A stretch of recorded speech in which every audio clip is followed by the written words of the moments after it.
So welcome all. Till now we have seen something about array and vector processors in the last video. Now we are going to see a little more depth about the vector processors.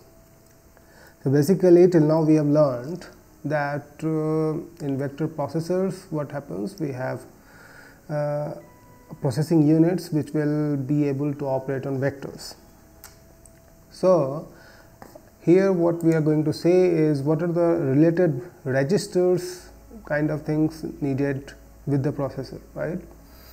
So the registers, as we have already seen, there will be some vector data registers.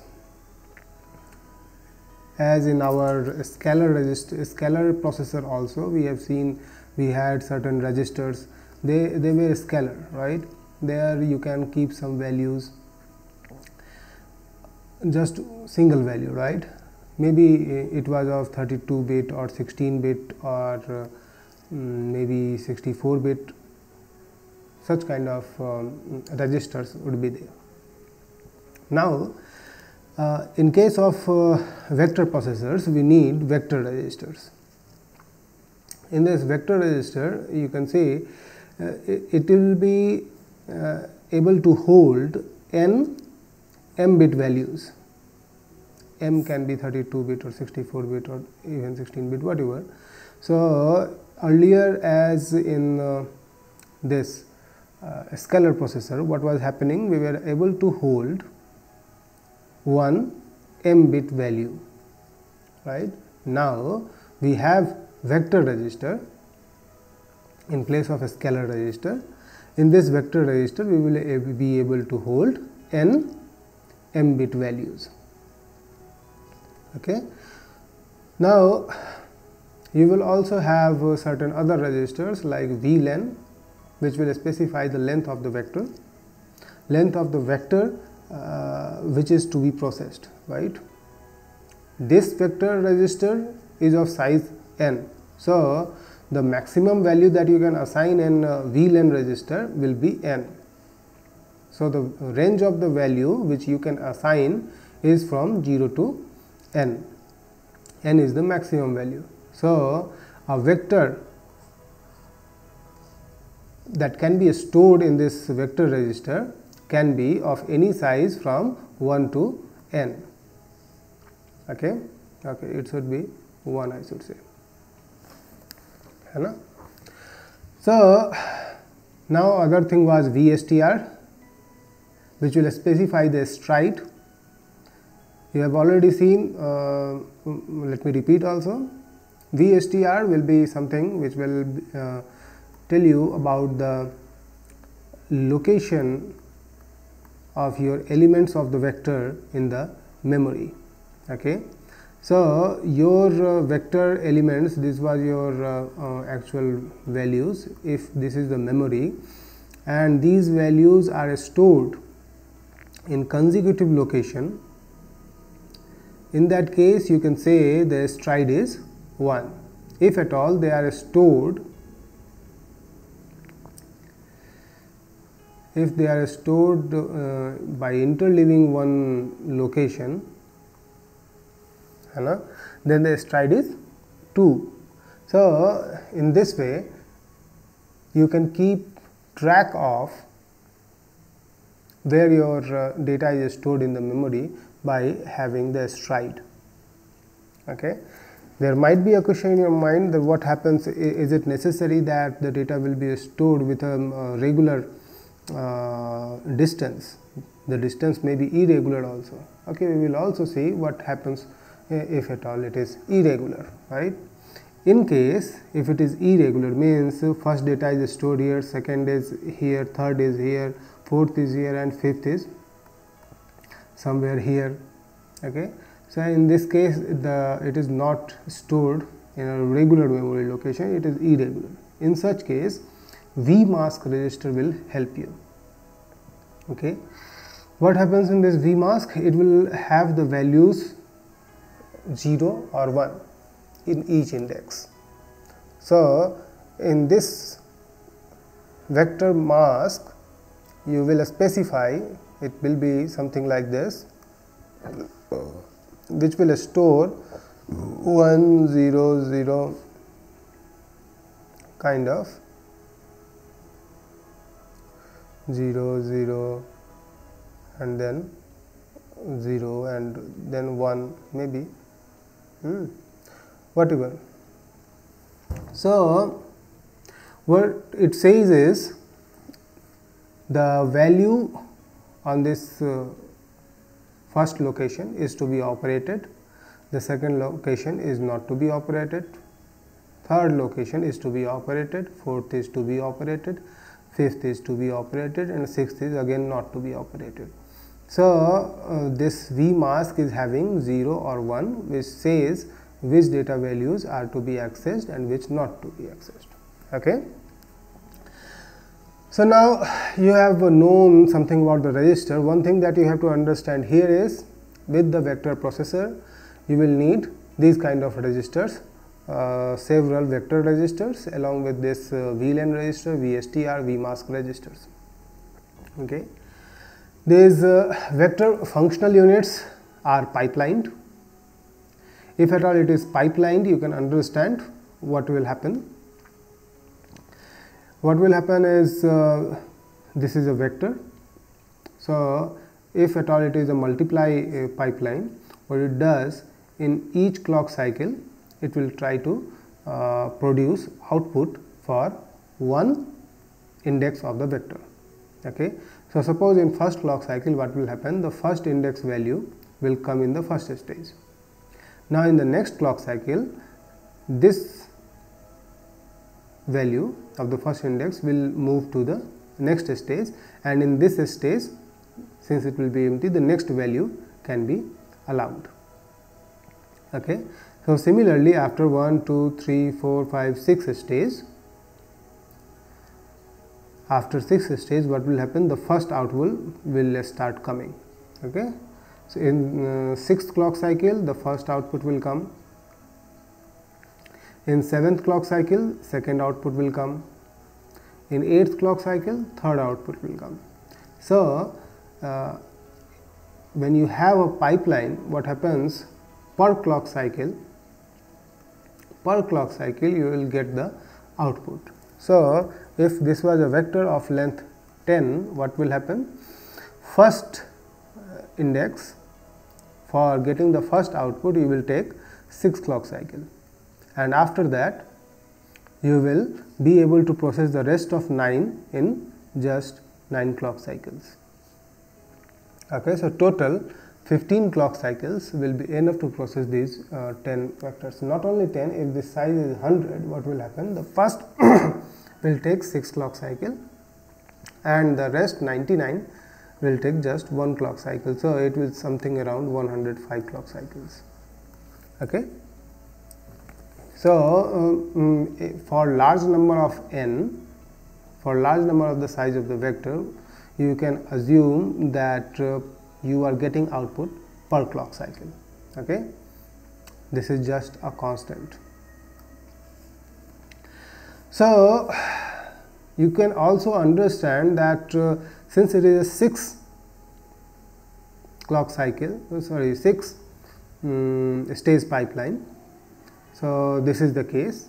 If at all we are able to break down these stages into smaller stages, then the clock cycle will be faster. Means for now, if at all it is taking, each of these are taking 2 nanosecond each of these, and we are able to break them down into 1 nanosecond each, then we will have 12 stage, but the clock cycle will be of 1 nanosecond. So now what we are getting output per 2 nanosecond, per clock cycle means per 2 nanosecond that we are getting right now. Later on, when the clock cycle will be of 1 nanosecond, we will start getting the output per 1 nanosecond. है ना? So smaller the stages, deeper the pipeline, faster the clock cycle. Okay. So in this way this vector functional unit works. Now let me introduce you to this Cray 1. In this Cray 1 architecture, this was the first of its kind architecture where you were using the vector processors. Also you were having scalar processors. So for vector processors you were having vector registers, and for scalar processors you were having scalar registers. Along with that you were having floating point operations, and also you were having memory banks. Okay, so such kind of things were there in this particular Cray 1. So Cray 1 was fastest architecture of its kind at its own time. Today maybe it is older, and it may be just for which is acting as a museum kind of thing, kept somewhere, and it can be the power of this whole computer, this Cray 1, can be similar to that of a simple, I should say, Raspberry Pi. Okay. Now these are certain other information related to this Cray architecture. Maybe there was a series of Cray machines, and how these all were having functional unit along with this scalar as well as floating point and the vector registers, vector processing units. So these are some more information related to Cray series. And then let me say one more thing, that there are certain processing requirements where you need more powerful processing units rather than smaller processing units. So for example, you can see, if at all you have to plow a field, in that case you will need just 2 strong auctions. However, for you will not prefer 100 means n numbers of chickens. Okay, maybe for some smaller objective, for certain objective which can be done by smaller processing units, you may prefer certain kind of things, but for certain applications the stronger processing units may be needed. So one thing that we have to understand here in Cray architecture, that along with the vector processors that we introduced, that means Cray introduced, along with this vector processor it also had scalar processors. Okay. So one more thing, it had about the memory banks. Let me show you one thing, that in this loading and storing of vectors from the memory is a time consuming thing, right? If at all suppose there is a memory and you want to access something, it has in its own time. Okay, suppose your processing element is there. Processing element, the speed of processing element is much faster than the memory access time. Okay, suppose the work it can do in 1 clock cycle is much faster than the work done by this memory access in 1 clock cycle. Basically what I want to say is, if you want to access something from memory, what will happen? Suppose it is for processing element, it can process one operation in per clock cycle. However, this thing, memory access, may take several clock cycles, suppose 11 clock cycles. Okay, so if it is taking more number of clock cycle, you will not be able to process data, right? So just operations without any data is not enough. So you will need the data along with the processing along with the instruction. So if you are able to access data per clock cycle, then you will be able to achieve the throughput of processing element as one processing per clock cycle.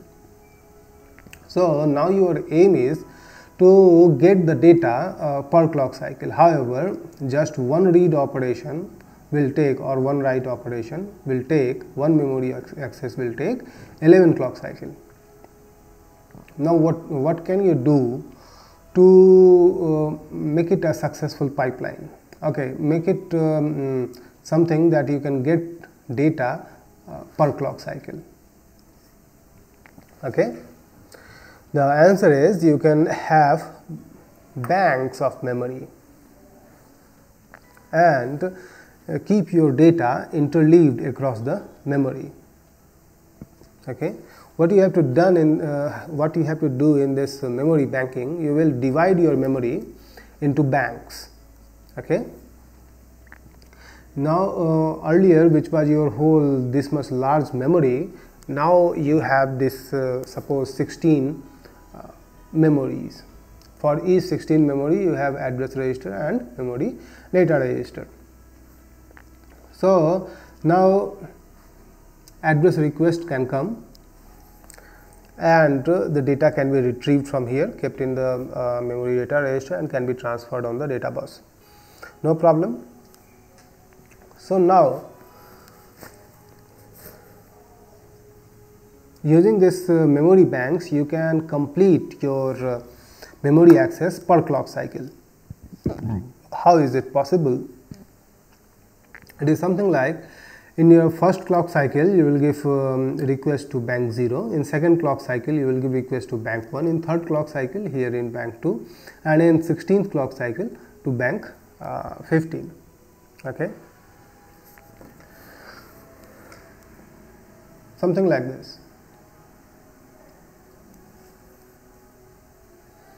So you can understand that after 11 clock cycles you will start getting outputs from bank 1, sorry, this bank 0, bank 1, bank 2 and bank 15 per clock cycle. Okay, so if you suppose in this case you have to access 15 data elements, how much time it will take if it was not banked? If it was not banked, in that case it will take 11 clock cycle into 15, right? If it is banked, what it is taking? It is taking, for first one it is taking 11 clock cycle, and after that per clock cycle it will get the output, then it is plus 14. So much faster it can be, the parallel access. So now the same thing with a different way of understanding. See here that what you actually do, your data, since your vector was there, this vector, the data is all the elements of the vector are not stored in same bank. Okay, otherwise there will be a problem, you will have to wait. So if you want to make it faster, if you want to get it fastly, in that case you will have to store in different banks. So you can say the data is being stored in different banks. So consecutive data are stored in different banks. So now you can retrieve the data from these banks. Okay, so if all the data would be stored in same bank, then you will have to wait, for first request is processed, then second will start, it will take another 11 clock cycle. So in between the 10 clock cycles will be wasted. However, if the data is stored in different banks, then the first 11 clock cycles maybe you will have to wait, and after that from 11 clock cycle you will start getting the output per clock cycle.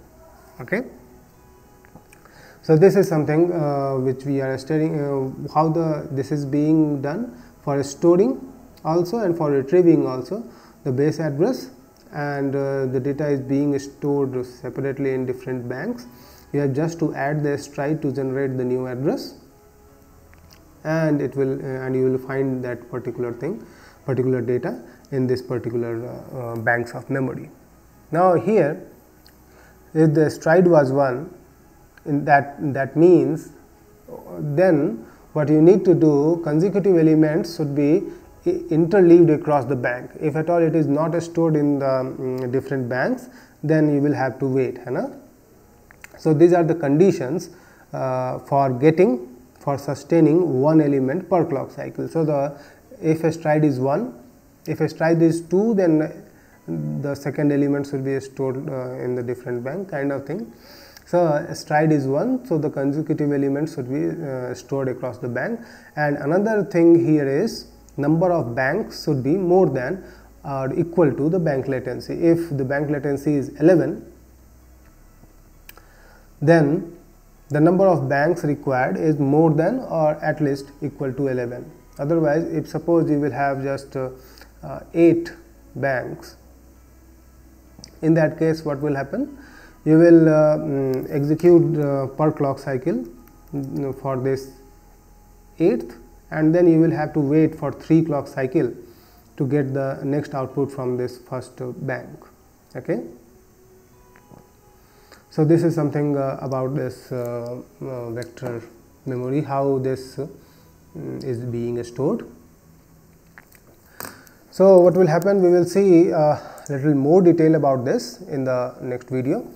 How much clock cycle is taken for executing a set of code, kind of thing.